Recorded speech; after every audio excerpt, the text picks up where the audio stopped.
उधर कौशाम्बी से बहुत ही हैरान करने वाला मामला सामने आया है, जहां पर 15 साल की लड़की को एक महीने के अंदर करीब 6 बार सांप ने काट लिया। जिला अस्पताल में पीड़ित बच्ची का इलाज जारी है। यहां पर 13 अगस्त को पहली बार सांप ने काटा, ये जानकारी मिली है। फिलहाल सांप के डर से परिवार पलायन करने के लिए मजबूर है।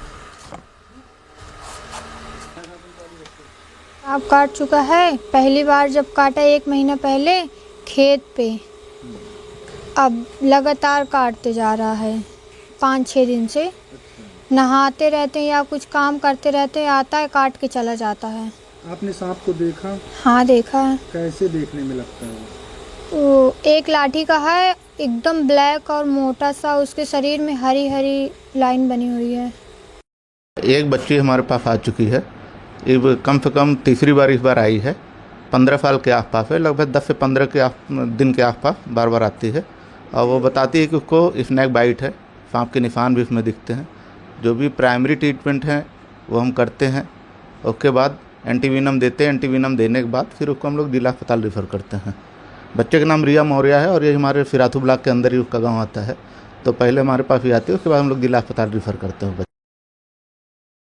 कौशाम्बी जिले में हैरान कर देने वाला मामला सामने आया है। सिराथू तहसील के भैंसाहापर गांव के रहने वाले राजेंद्र मौर्य का दावा है कि उनकी 15 साल की बेटी रिया मौर्य को 6 बार जहरीले सांप ने डसा। बार बार सांप के काटने से वह परिवार बेहद परेशान हो गया है। 3 बार अपनी बेटी का इलाज सरकारी अस्पताल में कराया, जबकि 2 बार निजी अस्पताल में कराया। यह परिवार अब आर्थिक तंगी का शिकार है। मेरे ठीक पीछे इन तस्वीरों को देख सकते हैं, राजेंद्र मौर्य का मकान है।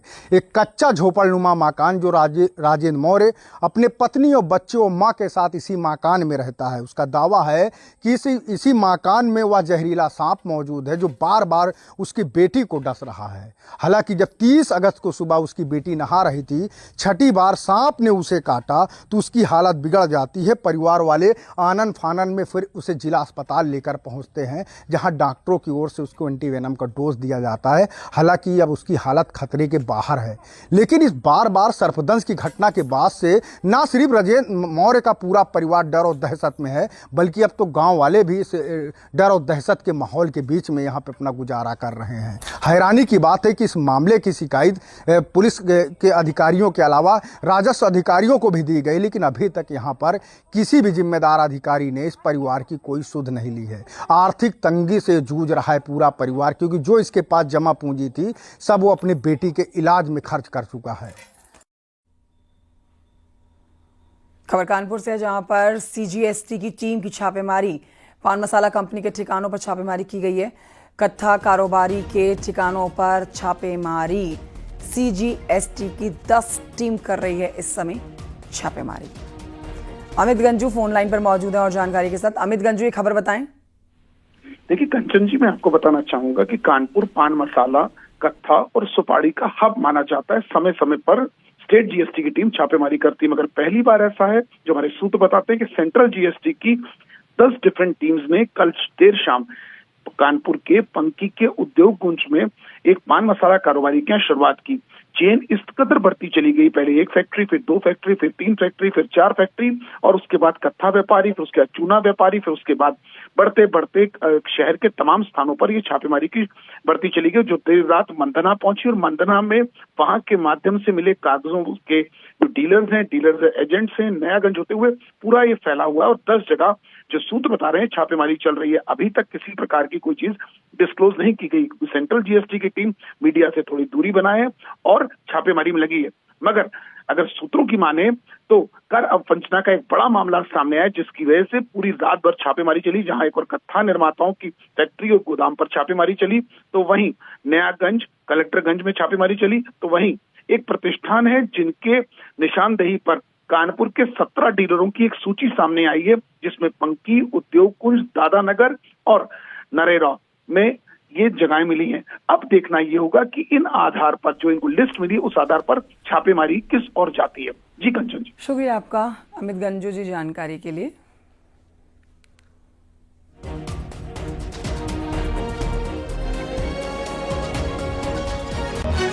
उधर अलीगढ़ में खैर के बिसारा गांव में एक लड़के को बदमाश ने गोली मारी। पुलिस ने घायल युवक को गंभीर हालत में जिला अस्पताल में भर्ती करवाया। डॉक्टरों ने हालत नाजुक बताते हुए जेएन मेडिकल कॉलेज रेफर कर दिया है। पुलिस ने आरोपियों की तलाश तेज कर दी है। अभी एक व्यक्ति को लाया गया था उसके परिवार के द्वारा, जो कि सस्पेक्टेड केस है गन शॉट इंजरी का। उसकी घायल अवस्था में अभी उसकी स्थिति नॉर्मल है, लेकिन मैंने उसको जेएनएमसी के लिए रेफर कर दिया गया है आगे के इलाज के लिए। उधर बांदा पुलिस ने कई स्थानों से चोरी करने वाले 2 शातिर चोरों को गिरफ्तार किया। अवैध तमंचा और कारतूस भी जब्त किए गए हैं। पुलिस ने मोबाइल और 7,000 रुपए भी बरामद किए हैं। कड़ाई से पूछताछ करने पर आरोपियों ने गुनाह कबूल करते हुए कहा,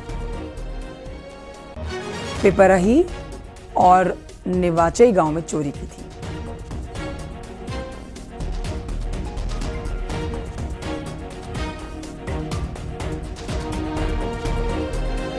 खबर बांदा से है, जहां पर इस समय डकैती और ड्रोन की सूचना से लोग दहशत में हैं।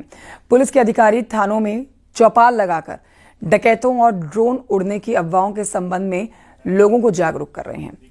बताया जा रहा है कि ड्रोन की सूचना को अफवाह बता रहे हैं। पुलिस अधिकारी और लोगों को गलत अफवाहों से दूर रहने की सलाह दे रहे हैं। ठीक है, एक आदमी देख रहा है, जग रहा है। जनपद बांदा के समस्त क्षेत्राधिकारी, थाना अध्यक्ष व हल्का प्रभारी द्वारा गांवों में जा करके चौपाल का आयोजन किया गया, जहां उपस्थित समस्त ग्रामीणों एवं सभ्रांत जनों से फैल रही अफवाहें जैसे डकैतों व ड्रोन उड़ने की भ्रामक अफवाहों पर ध्यान न देने की अपील की गई।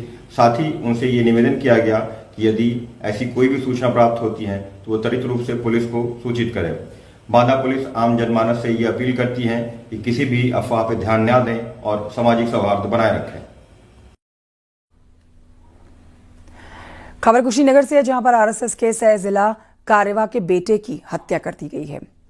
डीआईजी गोरखपुर एस चन्नप्पा ने घटनास्थल पर पहुंचकर हालात का जायजा लिया। मृतक के परिजनों से मुलाकात की।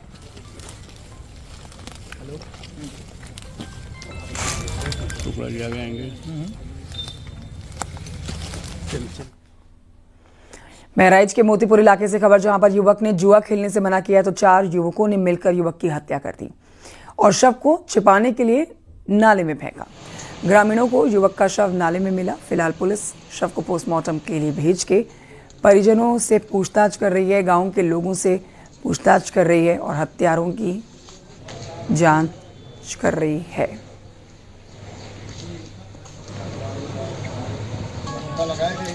खबर झांसी से, जहां पर बारिश के चलते खपरेल मकान गिर गया। मलबे में दबने से एक परिवार के 5 लोग गंभीर रूप से घायल हुए हैं। मौके पर मौजूद पुलिस अधिकारी ग्रामीणों की मदद से मलबे से 5 लोगों को निकाल के इलाज के लिए पीएचसी में भर्ती कराते हैं, जिसमें से गंभीर हालत को देखते हुए सभी को मेडिकल कॉलेज के लिए रेफर किया गया है।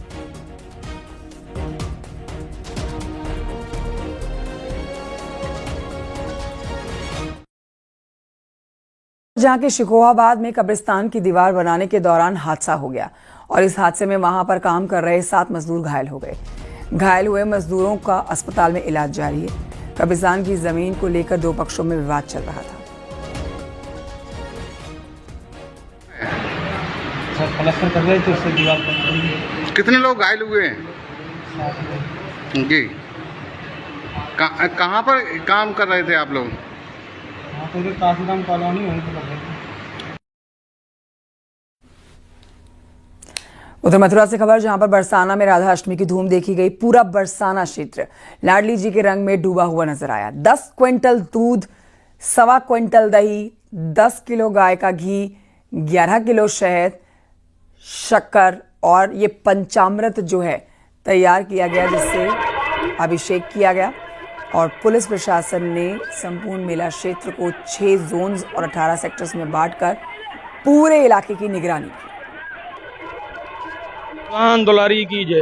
राधा रानी श्री अष्टधात्री देवी हैं और राधा रानी के प्रकट उत्सव का पूरा संपूर्ण जगत राधा रानी के जन्मोत्सव का उल्लास से मनाता है।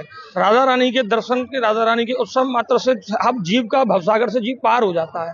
राधा रानी की इतनी अनुकूल कृपा है, जितने भक्त यहाँ आप देख रहे हैं, और इससे लाखों संख्या में नीचे वो भक्त तैनात है। भगवान कृष्ण से ज्यादा शाश्वत अगर कोई शक्ति का प्रतीक है तो वो माँ राधा रानी है। 6 जोन और 18 सेक्टर में विभाजित करके फोर्स को लगाया गया है, जिसमें सिविल पुलिस, 5 कंपनी पीएससी, जो आसपास के कुंड हैं वहाँ पे फ्लड पीएससी की हमारी 2 प्लाटून लगी हुई है। उसके अलावा सीसीटीवी कैमरे, ड्रोन कैमरे, पीएस सिस्टम, इन सब का भरपूर इस्तेमाल किया जा रहा है।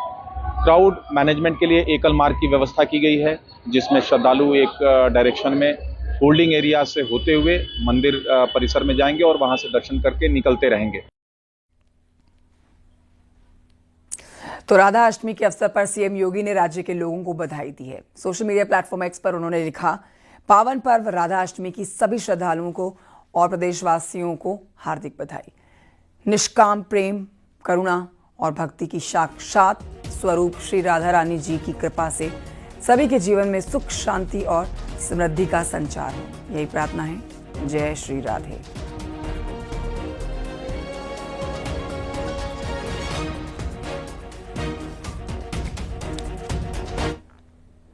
और ये बड़ी खबर आपको बताते हैं दिल्ली एनसीआर से आती हुई, जहां पर एक बार फिर से झमाझम बारिश का सिलसिला शुरू हो गया है। मौसम का बड़ा अपडेट है ये, ना सिर्फ दिल्ली एनसीआर बल्कि यूपी के कई इलाकों में बारिश हो रही है। मगर आप दिल्ली एनसीआर की बात करते हैं तो दिल्ली के साथ साथ गाजियाबाद, यहाँ पे भी तेज बारिश हो रही है। उमस भरी गर्मी से राहत मिली है, मौसम सुहाना हो गया है, लेकिन जाम की समस्या से लोगों को परेशान होना पड़ेगा।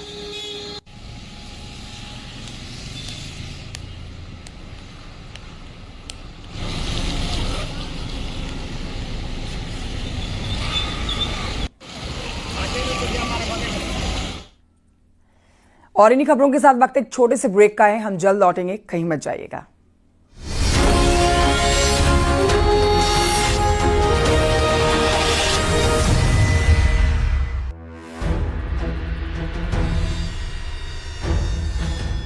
सेवा, समर्पण, संगठन, मातृभूमि के कल्याण के लिए अपना जीवन समर्पित किया। समाज निर्माण या आपदा काल, सतत सेवा के 100 साल।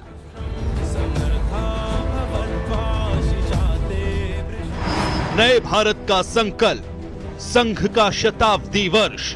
भारत अखंड है, ये एक सत्य है, फैक्ट ऑफ लाइफ है।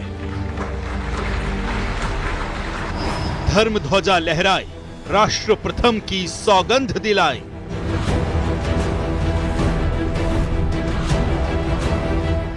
अटल जी से मोदी तक, संघ का भागवत प्रणथक। हिंदू राष्ट्र घोषित नहीं करना है, वो है, ऋषि मुनियों ने उसको राष्ट्र घोषित कर दिया है। विशेष संघ के 100 साल शाम 7:56 पर